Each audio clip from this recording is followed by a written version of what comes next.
So it is recording. There we go. There's the red button. We know that Big Brother is watching. Good morning, everyone, and welcome, and thank you for joining us. It's really appreciated to have the opportunity to engage with you as our investors. We are in a fascinating time. The wonderful Japanese curse, may you live in interesting times, is certainly giving us some opportunity for thought.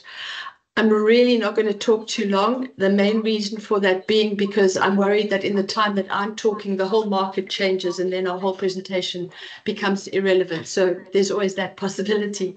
So just to introduce who from the investment team is available on this conversation. Ruben obviously is our Chief Investment Officer, and he is going to be doing the presentation. Aubrey is with us as well as our tracking gurus, indexation gurus, Kasi and Ruan. So that's the investment team who's available should there be questions.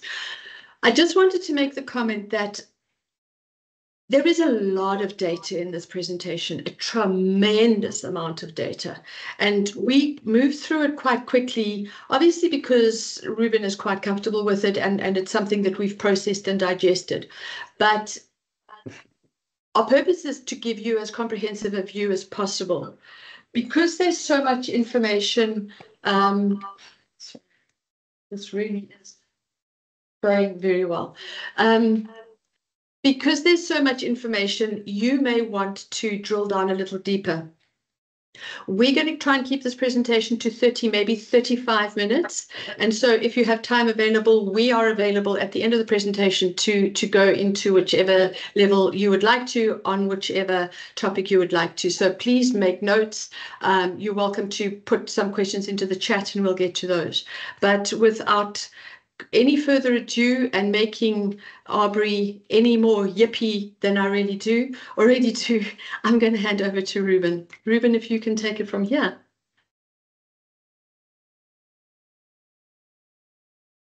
Great. Good morning, everyone. Can you see the slides in presentation mode? No, not in presentation mode. Great. Thank you. There we go. Now we can. Thank you. All right.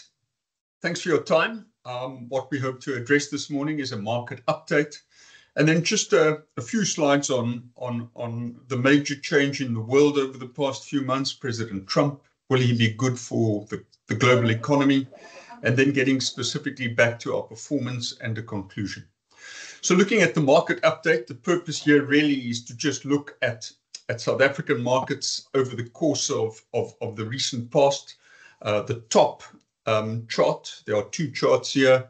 The top chart really is from the point of the Government of National Unity formation up until the end of 2024. And the chart below that is the year-to-date performance. And really all we would like to point out is that there was a lot of euphoria around the Government of National Unity. And most of your returns up until the end of last year came from locally facing stocks. This year, it's been completely different. Returns have been from resource stocks, very little from the FINDI, and that has mostly been in terms of gold. You'll also see here that bonds have underperformed cash, but certainly a change in the dynamic of where performance in local equities has come from. And we also believe to a degree that confirms our view that GNU was not going to deliver much of the promise that was factored into markets last year. Looking specifically at markets, we address volatility, commodity prices, the US consumer, the fiscal balance sheet of the states, United States, and then finally valuations. So why are we starting with volatility? We believe that it's really critical that investors consider volatility. We believe it's hazardous to investment returns. A number of our clients are invested in living annuities, and the volatility associated with markets over the recent past is a cause of concern for us. And certainly it's something that we believe that investors should be increasingly aware of. So just showing you here the increase in volatility, that generally is a portent of asset price volatility, and so we are cautious about that. Commodity prices, you would know, are very important to us, And so we're going to just give you a few charts which reflect our current thinking on what they are telling us. Looking at industrial metals and energy represented here by copper and oil, you will see that over a very long period of time, these two have moved in sync. And more recently, there's a difference which we are a little bit concerned about. Oil prices is quite depressed. Copper prices remaining at fairly high levels, very close to what could possibly be a breakout into the future, but there's no certainty around that yet.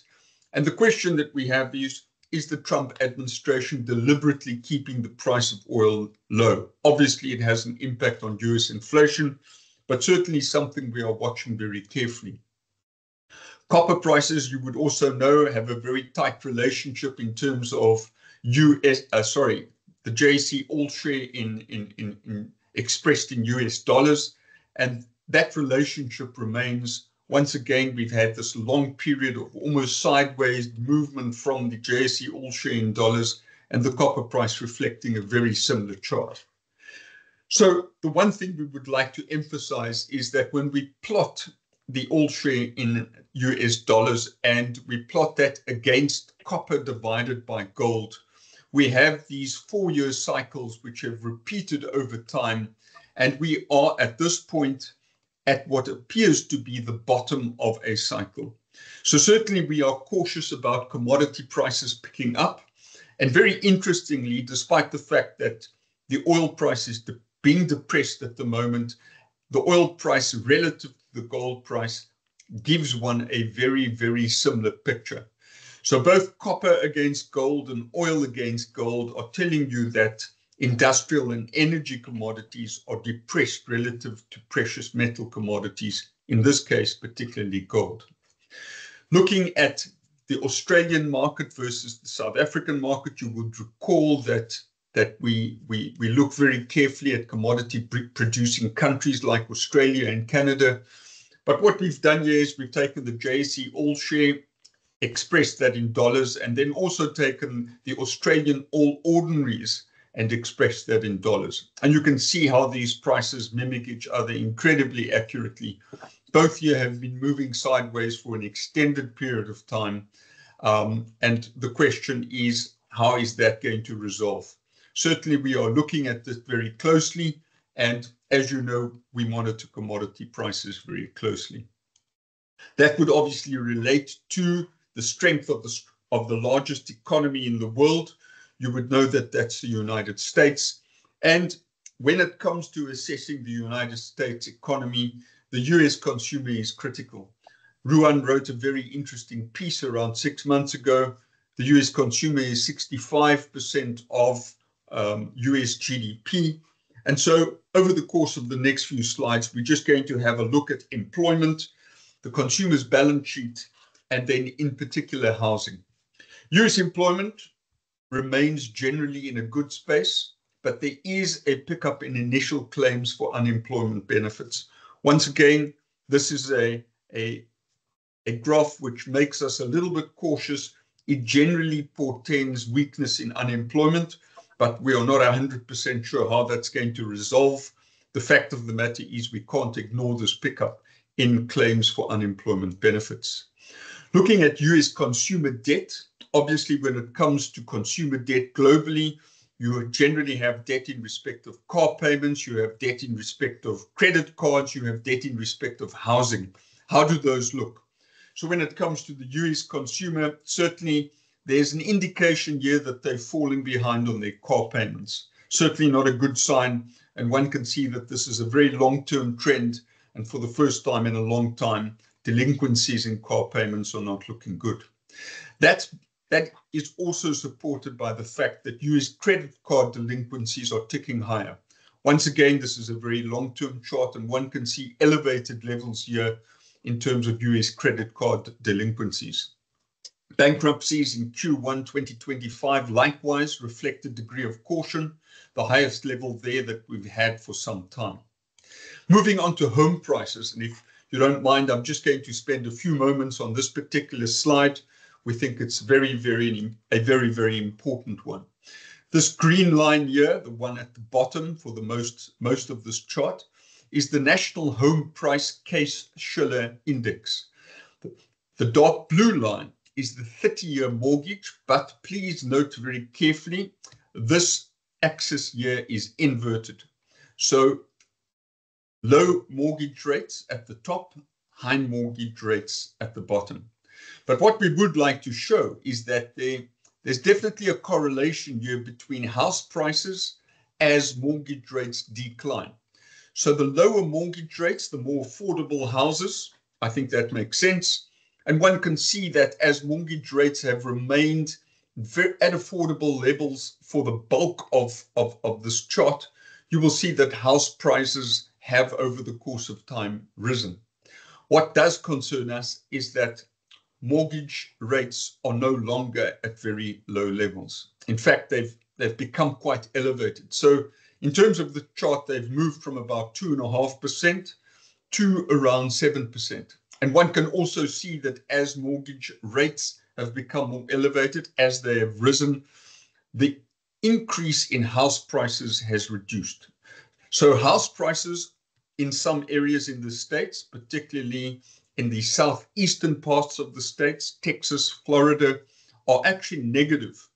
But certainly across the States as a whole, on average, house prices are rising at a far slower level than they have in the past. That may be an indication of a few things, and we'll discuss that in a few charts' time. This is also a very interesting chart from our perspective. The median age of all home buyers in the United States is now fixed 56 years old, up from 31 in 1981. So is this a question of the US consumer buying houses as they are older, or is it a question that the US consumer cannot afford a home when he is now 31?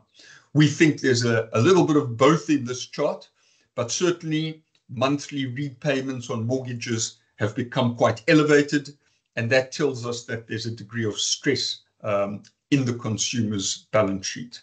So looking at US housing, what this does show is that the inventory of new homes for sale is picking up.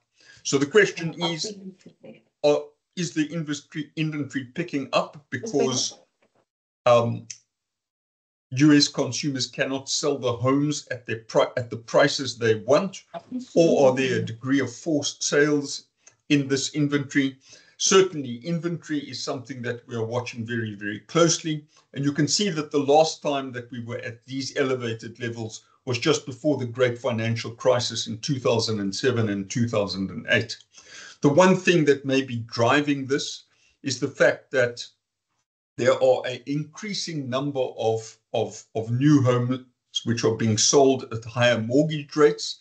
So this chart here ties in with the chart that I showed you first on housing, where mortgage rates are increasing. But bear in mind also that in 2021 and 2022, when interest rates were very low, many US consumers were able to refinance their home at rates of less than 3%. So when we factor into account that mortgages in the States are generally 30-year long, then certainly a number of mortgages are at very, very low rates, which is great for the consumer. The problem, however, seems to be that that is coming to an end. And so we have to watch the impact of those higher interest costs on consumption in general. So housing, not a problem right now, but certainly there are a few amber lights which are flashing, which we are watching very carefully. US fiscal debt, I don't think the picture is as pretty as US housing, unfortunately. And this certainly is something which has us very concerned. You will see here that US federal government debt as a percentage of GDP is now almost at 100%. That in itself is not a problem. The US economy is growing, etc., etc. But if spending continues on its current trajectory, very, very soon, US debt will be at levels which global bond investors will just not accept.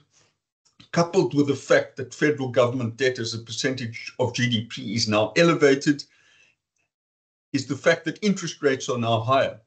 So if your debt levels are elevated and interest rates are at 1% or 2%, your interest payment per year is fairly low. However, when interest rates rise to 4.5% or 5%, that has a huge impact on your interest payments. And so you can see in this chart here that net interest payments on federal government debt are elevated, but more importantly, are predicted to rise a lot higher. We will discuss that a little bit further, but this chart, these two charts here, what they reflect are something which may change the attitude of the global investor to the US, and certainly is something that should be on the alert of all global investors.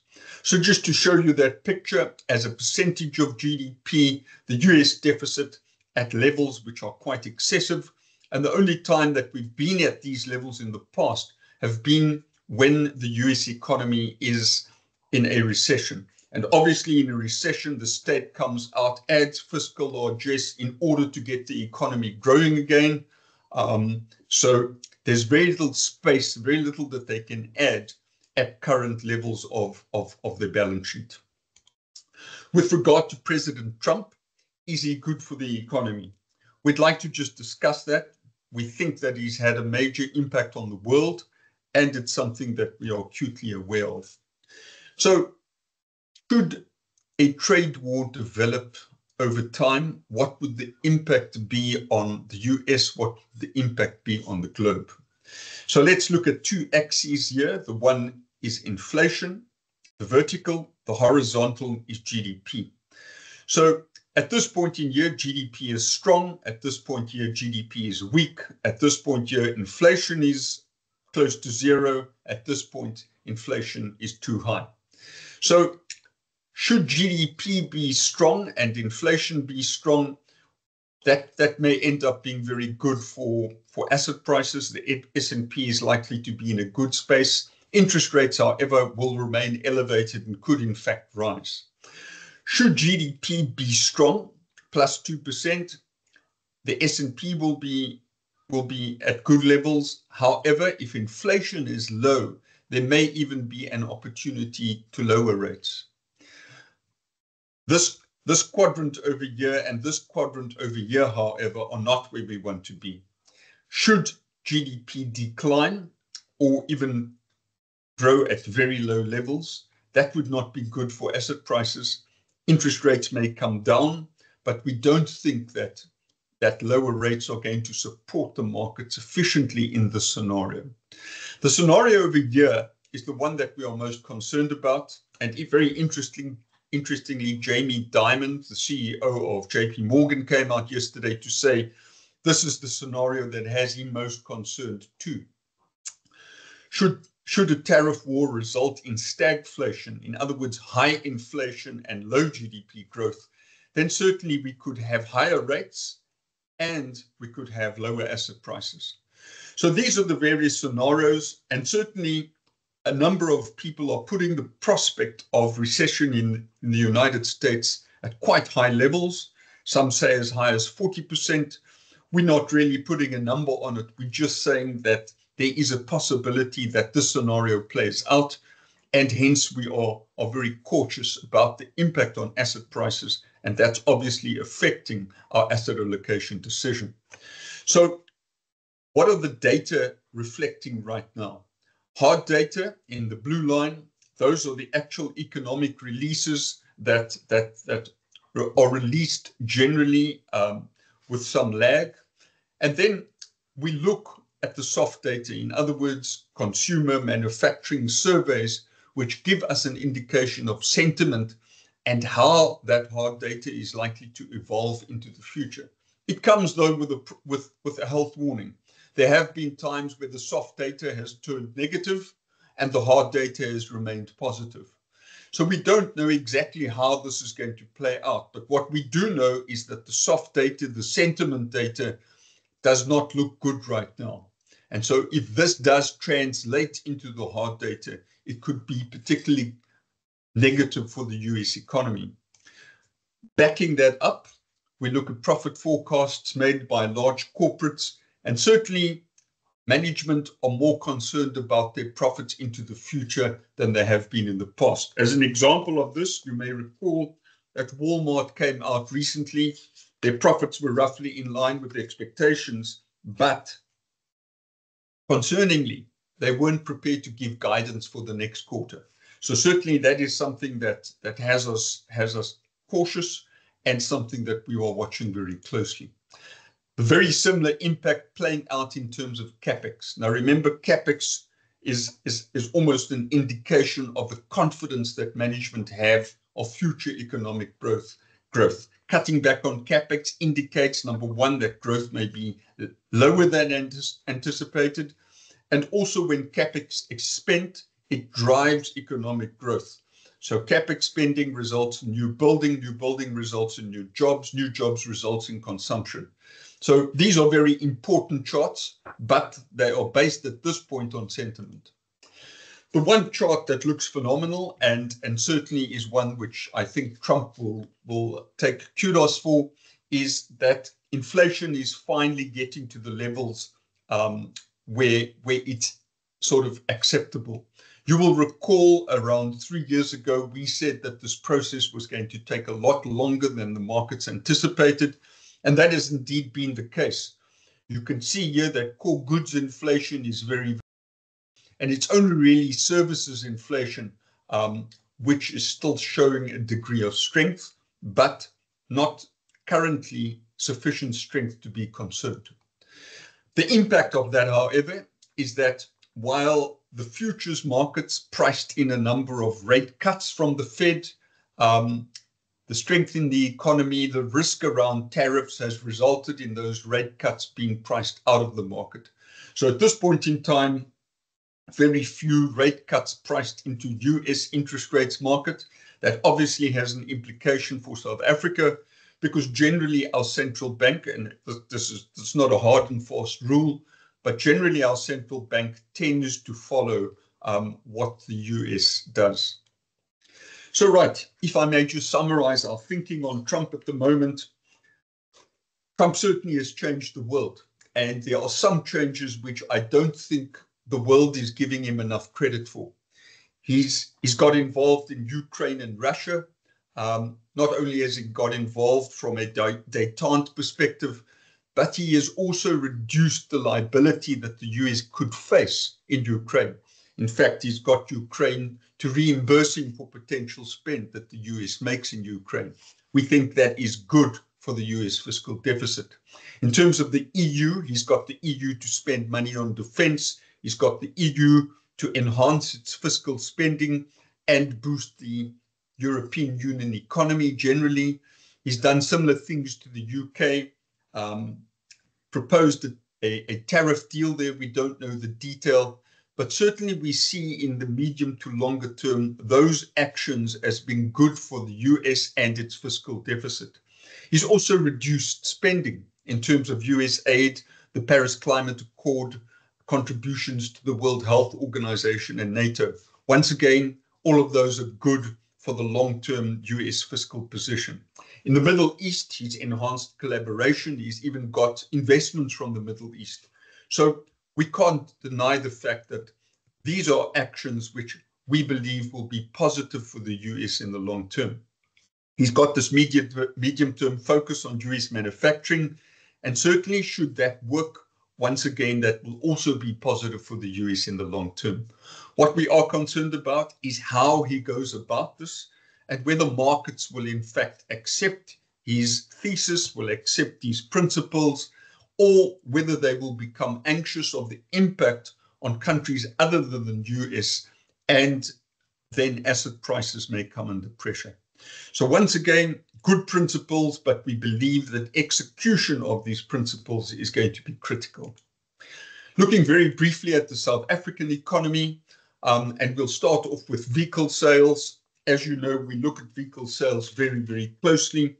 Firstly, they are released very timeously at the end of every month. And secondly, they give us an indication of the health of the South African consumer. Certainly, there's been a pickup recently. What has us a little bit concerned about these numbers is that we think they are a function of two-pot withdrawals, so not sustainable. And then the other thing, we believe they also are reflective of a South African consumer who simply can't rely on public transport. And that, once again, is an indication of how poor the South African infrastructure really is. Looking at consumption in South Africa, certainly there's been this very, very solid trend line over an exceptionally long period of time, but you can see that this is broken down. And so the South African consumer has become poorer in terms of GDP per capita. And while there has been a recent pickup, once again, we're concerned that that may just be the two-part effect, which we believe will wear off and once again is not sustainable. Certainly, there are those of our peers who are forecasting a very strong rand. We think we showed you this chart last time, but just a reminder that we do not believe that the rand at current levels can go much stronger. In fact, we think it's a little bit overdone at current levels. And just a reminder that the last time that the rand traded above the inflation differential between the US and South Africa was when we had the commodity super cycle. And we would be of the opinion quite strongly that that won't happen again unless we have another commodity super cycle. We get many questions from our clients and prospective investors as to whether South African bonds are offering value. We don't believe they are at current levels. Bear in mind that after COVID, we had a downgrade. We are still currently grey listed. We are not all that impressed with the budget that was released yesterday. We believe that there is a dire need for fiscal consolidation in South Africa, and government and treasury are simply kicking the can down the road. So when it comes to bonds, we are cautious, and I will show you the picture internationally, which adds to our caution. And then just the final chart, which I'd like you to get involved in and have a good look at. This is the sectoral composition of the South African economy. Many people, you will recall, after the government of national unity was elected, were very positive on growth from the South African economy. We took the alternate view, and the reason that we took the alternate view, because the sectors which would generally bounce back hard when there is economic growth, i.e. mining and manufacturing, have become increasingly small in the South African economy. So as a matter of interest, if you could look here at the various sectors and perhaps just apply those sectors to this pie chart, particularly the size of manufacturing and mining, that will explain to you why we are being cautious. I'll take you out of your misery and just show you here how small mining has become at 8.4% and manufacturing at 15%. So unfortunately, this is the truth about the South African economy. We have become a services-oriented economy, and the growth vectors of the past, mining and manufacturing, have reduced in size. Hence our caution. Looking at valuations, I did indicate earlier that I would talk about US bonds and global bond yields. Just to give you some history, you can see these very elevated levels here that we had globally before the US and then global financial crisis. And over this period here, you had a period of what was referred to as quantitative easing. And the purpose of quantitative easing was to drive bond yields lower across the bond curve so that money became very cheap. All right. And as a result of money becoming cheap, other asset prices looked attractive, and the Federal Reserve then effectively engineered increases in asset prices, increases in a general wealth effect, and by virtue of that wealth effect, economic growth. So that worked great against our expectation. But then we had inflation, which kicked in 2020 and 2021. And we can't underestimate the importance of this secular change. Japanese bond yields have risen almost 300 basis points. US 10-year bond yields have risen from just under 1% to now 450. In fact, last night they traded close to 460. 30-year US bond yields are now at 5%. So we are back at levels we were at before the great financial crisis. If there's one chart that I want you to remember from this presentation, it's this. Because remember, when you discount the value of an asset, you need to know what the discount factor is. The discount factor is the price of money. And this red line, the US 10-year bond, we consider to be the price of money. The price of money has gone up dramatically over the past 4 years. That must affect asset prices. So to give you an indication, that red line is exactly the same yield. It's the US 10-year. Just to give you an indication of how we consider various asset classes, what I've plotted here is the US 10-year bond yield, the yield on the US 10-year, exactly the same line as was on the previous chart. But as you would know, equities also give you a yield. And so what we have plotted in the blue is the yield on US equities. So you can see here, as the Fed forced that yield on 10-year bonds lower, the yield on equities was way more attractive than it was on bonds. In this environment, it made sense to invest in equities. And you may recall that Griffin bought equities in Feb 2017 because there was this huge gap here between the yield on equities and the yield on bonds. That situation was very similar in South Africa. However, over the course of the 18, 19 months that we held equities, this yield gap reduced significantly. So the premium that you were getting from equities, because equities are more risky than bonds, reduced. And at that point in time, we sold equities.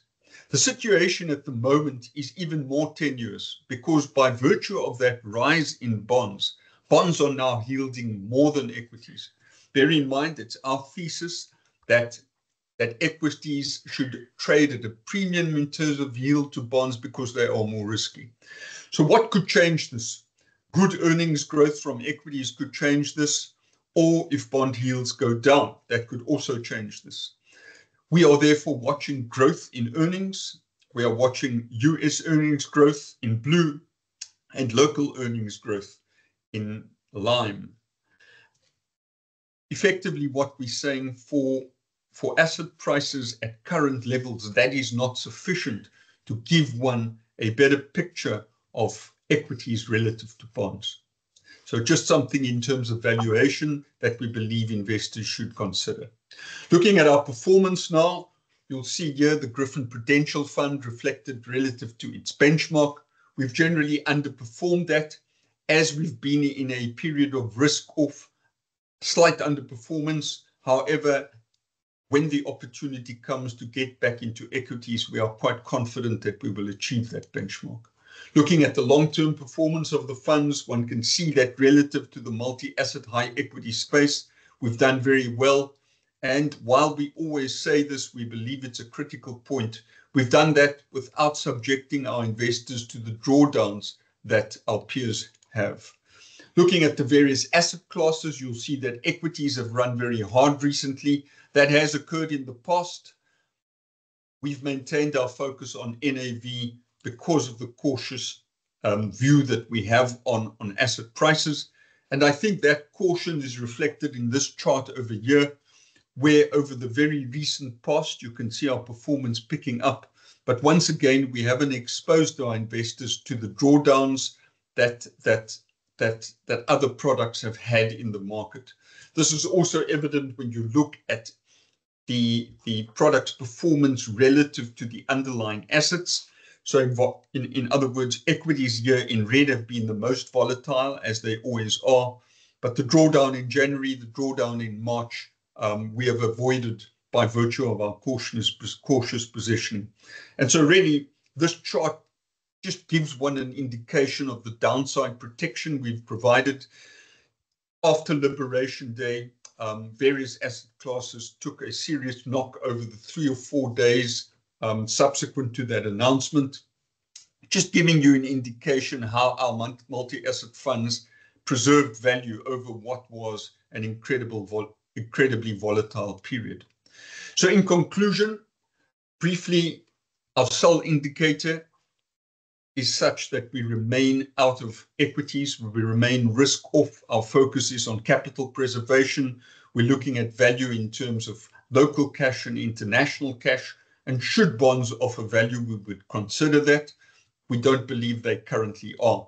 In terms of our buy indicator for equities, not much indication here in the short term. However, to remind you of our historic past, there have been times where that situation changes very quickly. So where do we believe that asset classes will be, or how will they deliver returns into the future?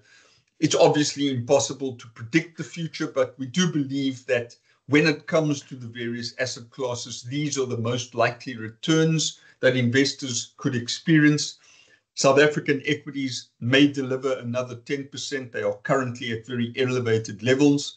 SA bonds, we think, will underperform cash. And when it comes to international equities, the performance of equities is not adequate to compensate for the return that cash gives one. So this leaves us, as we have been positioned for some time, local cash at 55% and offshore cash at 45%. Thank you very much for that. Megan, if we can open the floor for questions, please.